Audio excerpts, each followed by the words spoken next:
Bom Pokailam Liba Singna, Numit Mangani Fog Manunda, Karimarangi Bom Pokailam Libano, Haibodo, Sindola Kadavani, Amadi Todo Asi Amukana, Wandanaba, so Maite Langol Aing Lake, Laikai Maya Laikai, Miam Apil Torli, Nasi Miam, Tinwam Funda, Bom Pokailamba, Todoku, Yaning do Fundotuna,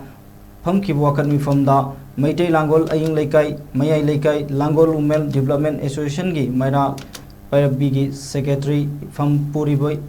Sapom Thoi Laimana, Pomi Singda Fundopada, Ngarang Ahing, Nongyaida, LYDC Club Ki, Mamangda Laipa, Yartin Tawargi, Manunda, Bom Pokai Lamba, Adu Miam Tinbama Funda, Oibana, Asogafan, Yoram Labadi, Kanana Responsibility, Logani, Karim Nuaitaba Laibana, Todok Adu Togalam Libano, Clubta Nuaitabagira, Lanai Nuaitabagira Natraga, Maira Paivi Singda, Nuaitabagira, Haibu Mangani Manunda, Singdorkadabani, Haibo Wafam Tamlaki. Narang numidang April kita 25 numidang nung yai pung baro kami ni puta kami tanda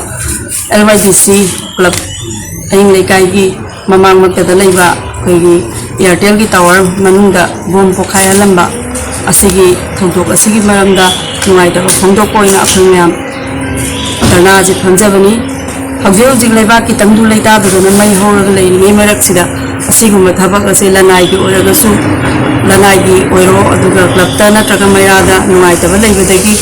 atamnana sumaina bom se pokhaya lamba asisu yaning da khangdok jari maramdi haiba thabaksing thong tawrani ba se aki akhun nanghaliba koi praja misam praja koida aki akhun aki tujun nanganba ana ek leiba mayam aduga angang nubi chanaba mafam oibanina mafam sida kaigumba asi ana thomba taragadi kaidongdu aduna any organization pass organization ke oro nanai nungai na tabagi oraga su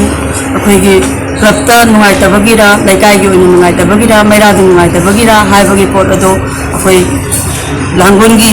miyamna sengdo hanjani